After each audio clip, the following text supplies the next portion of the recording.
Hey there, it's Bogdan, and if you're watching this video, I hope you are safe, you are healthy, you are grounded, you are coping with this and looking for the best in this time of chaos, of crisis in the world.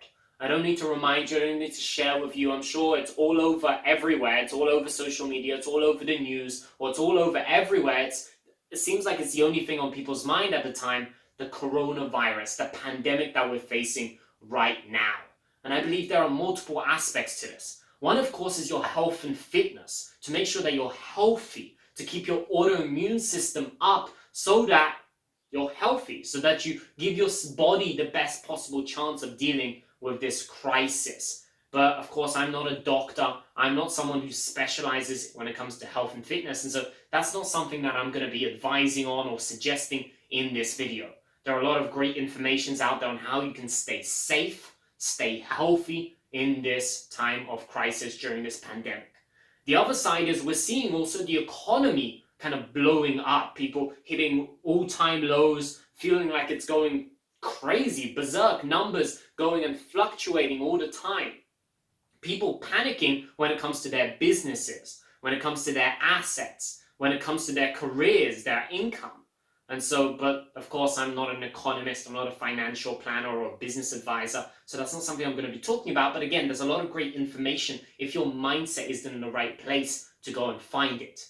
But there's also a third aspect, not just your health, not just the economy, but also your psychological and emotional well-being in this time of chaos. How do you psychologically, mentally, emotionally deal, cope, and perhaps even thrive in this time of chaos? And that's something where I can give a lot of suggestion because I've written multiple best-selling books on this topic. I've coached hundreds, thousands of people, spent the better half of a decade working on this, understanding the brain, understanding why we do what we do, what causes some to be so stressed out, and other people to have a greater sense of groundedness about them, a greater sense of peace amidst the chaos about them. And so this is what I want to work with you on in this quick video. I'm going to be sharing how to psychologically and emotionally cope and perhaps even thrive amidst the chaos in the world today.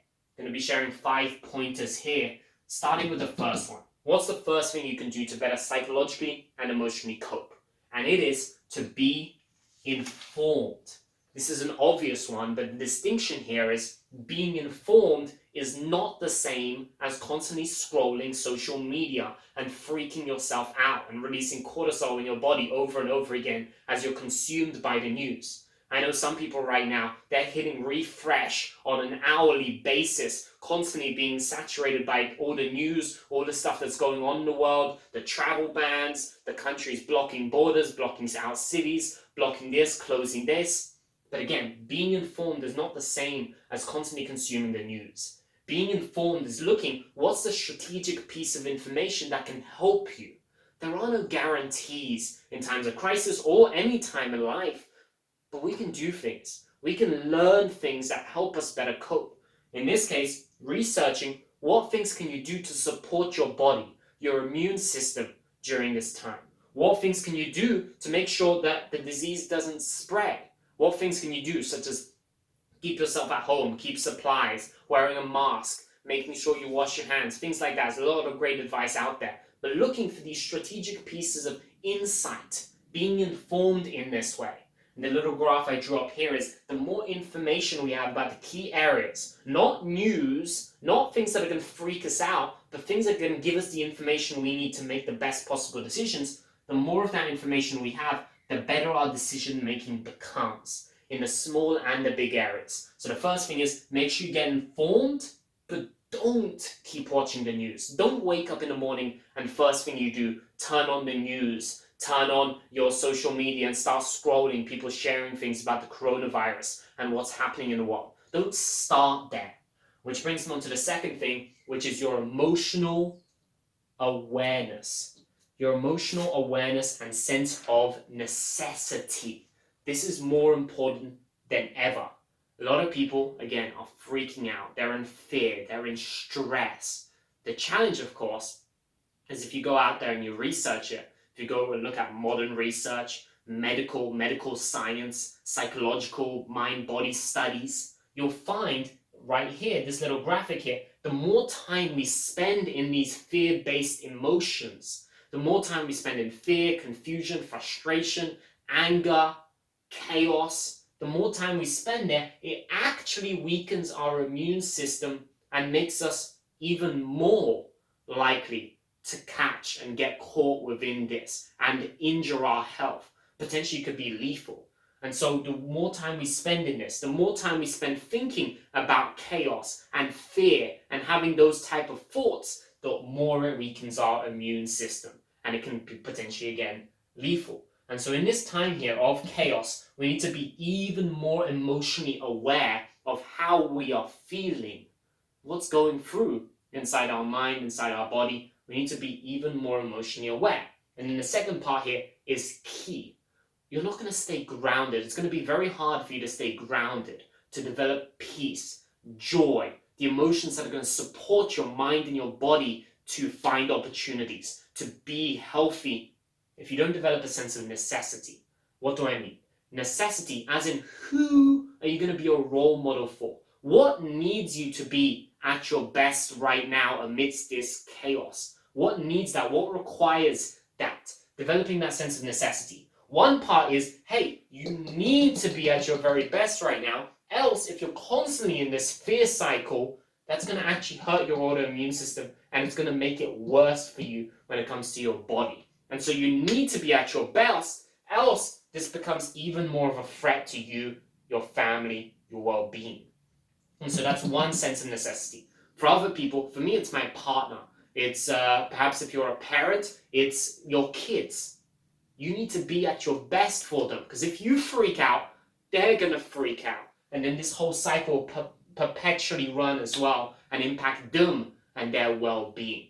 And so who do you need to be at your best for right now? Who do you need to stay grounded and centered for right now? Developing that sense of necessity. See, if you watch any movie, the hero, it's not like the hero doesn't have any fear. It's not like the hero is completely fearless. It's that they have a sense, they have a reason to stay grounded amidst the chaos. That's what we need to find even more than ever right now.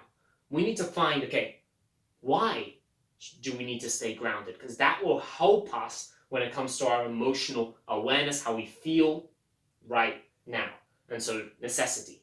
Develop a sense of who needs you to be at your best. Perhaps it's your family. Perhaps it's your community. For me, it's my audience. I know I have an audience on the other side of this camera, on my email list, subscribers, customers, people who have bought my books, who they need me, they need other people like me to be able to deliver advice like this instead of being in bed and freaking out all the time. To deliver suggestions, reminders that things will be okay, that this too will pass, and there are certain things we can do to not guarantee but to boost our odds, to skew our odds of creating the things we want, even in a time like this. So your necessity, again, it's not the hero. The hero is not fearless. The hero simply has a reason. The hero has a reason to stay grounded amidst the chaos, and you need to find your reasons more than ever right now. So that's the second thing. Third thing down over here, what should you do? And this is risk aversion. This is, for some people, they're going to be super optimistic and they're going to be like, this is no big deal, this doesn't exist, this isn't going to impact me, and they're super optimistic about this. But there's another side to this, which is kind of black hat thinking, which is looking and building up contingencies of how can you protect yourself right now. What are the worst case scenarios? And not pretending that everything is okay, everything is unicorns and rainbows, but looking at, hey, what is going on right now in the world? Not freaking ourselves out, but being aware of that so that we can move forward based upon that. So some people are going to be super optimistic, super delusional at this period, when really they need a hint of this. They need a little bit of this black hat thinking of going and saying, okay, what is going on right now? How can I protect myself? If things go worse than I anticipate, how can I be prepared for that? And then the flip side of this is to find the hidden opportunities. Some people are going to be here and they need a little bit of this. Some people need a little bit of this. Some people are so deep in the chaos, in the fear, that's come from the media, that's come from real world events, from countries doing things that you wouldn't normally think they would ever do to protect the citizens of the countries right now. Scary things happening in the world. Not pretending that any of this here is easy. It's not. But we need it more than ever. We need to develop this sense of necessity of why do we need to stay grounded and centered? Who requires that? What requires that of us? How can we be informed but not terrified constantly and bombarding ourselves with the news? How can we be more emotionally aware so we're not hurting our immune system, releasing cortisol and hurting ourselves and our body's ability to heal, to stay safe, to stay healthy right now? So some people, they need this. Not this, but they need this. Some people are so pessimistic, so terrified right now that you need to start looking at some of the hidden opportunities to this.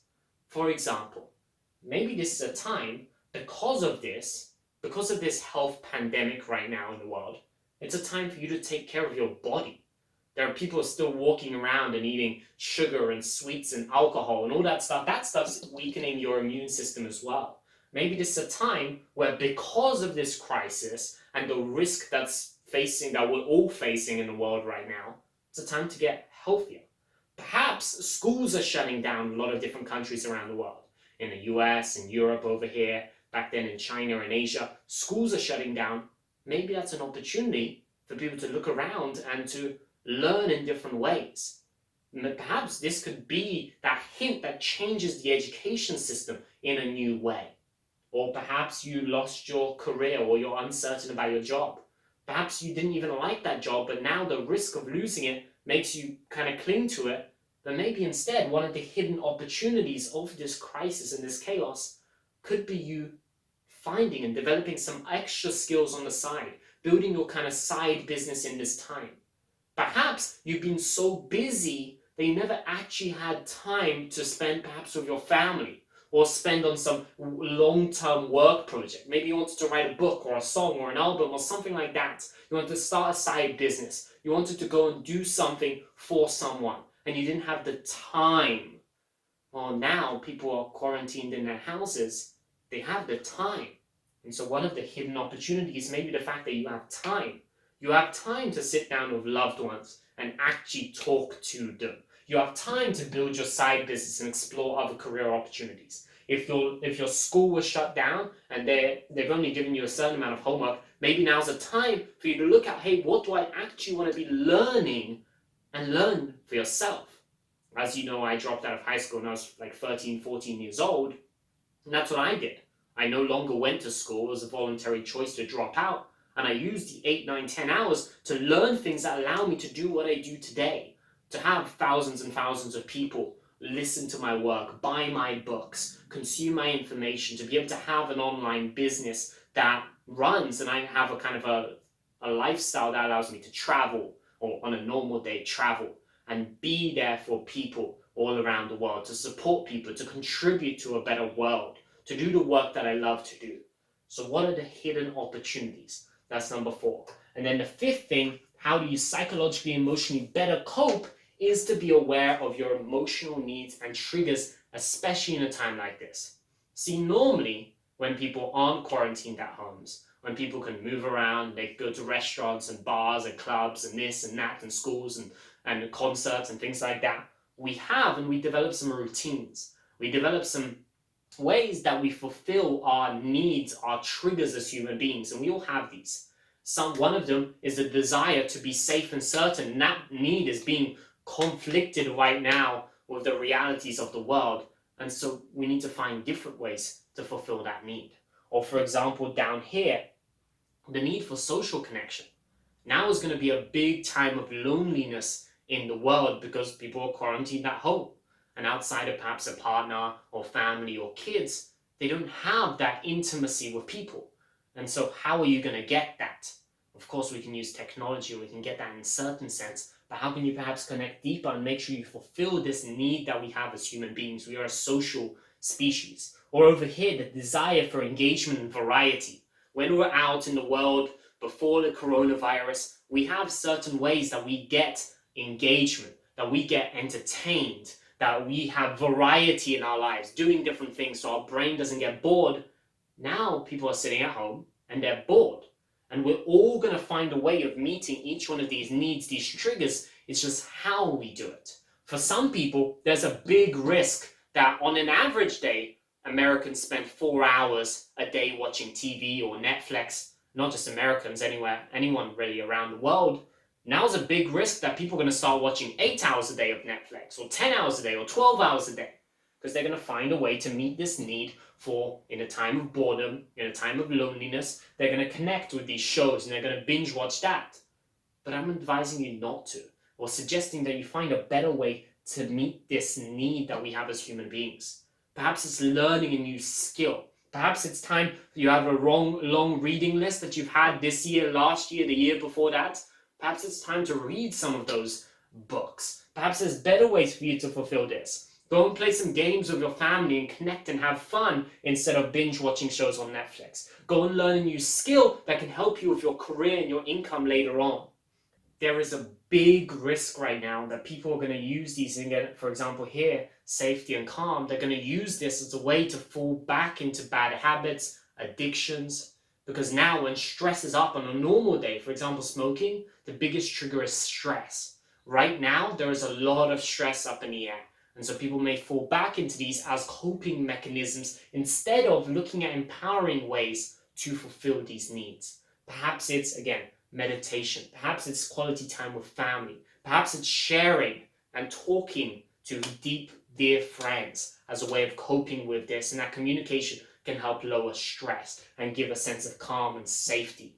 And so how are we fulfilling these needs? And overall, how are we fulfilling all of this? As part of this coronavirus, this pandemic, the chaos in the world right now, there are multiple parts to it. There's the health side, making sure you stay safe, stay healthy. Of course, there's a lot of great information out there that I'm looking to. That's not my area of expertise. That's not what I'm making suggestions on here. And of course, there's also the economy. We don't know exactly what's going to happen with the economy after this. Is this just a pause and it's going to return back to normal? Or is it going to be a part of something bigger? We don't know right now. And I'm looking for great advice so I'm informed about that. Step number one, being informed about that so I can make better decisions. But again, that's not my area of expertise. What I can offer, and I hope I have offered here, is the psychological, mental, emotional part of this. How you cope with this. And this can help with both of those things as well. If you'll follow these steps and you're able to psychologically, emotionally deal with this, cope and perhaps even thrive amidst this chaos, that will help you so much. And these steps are so critical right now. This is what I'm reminding myself of right now. Finding a sense of necessity of who needs me to be my best. Being informed so I can make better decisions, but not being stuck in the news and that perpetual cycle. How do you become more emotionally aware instead of engaging in this vicious cycle here? How do we, for some people, this will be key. Being able to step back and look at the risks, look at perhaps the worst case scenario, not be so delusional, unicorns, rainbows about this, but look at some of the facts about this and better prepare. For other people, for a lot of people, this is going to be big. How can you find the hidden opportunities? I don't care if what you're watching right now, what you believe is going on, which facts, which sources you're delivering, everything has opportunities to it. Even the worst disasters in the world, we look back historically, history is a great teacher. Historically, even the worst things in the world create opportunities. And it's for us now to find these hidden opportunities amidst this chaos. And lastly, how can we fulfill these needs in a better way? How can we stay emotionally grounded? How can we be more centered? How can we prepare? How can we look at these opportunities and use this time as best as we can? How can we stay safe, be healthy, be smart about this time? That's what I wish for you. So go out there, use these 5 steps. Make sure you're super aware of this. You're healthy, you're safe, and I'll talk to you very, very soon.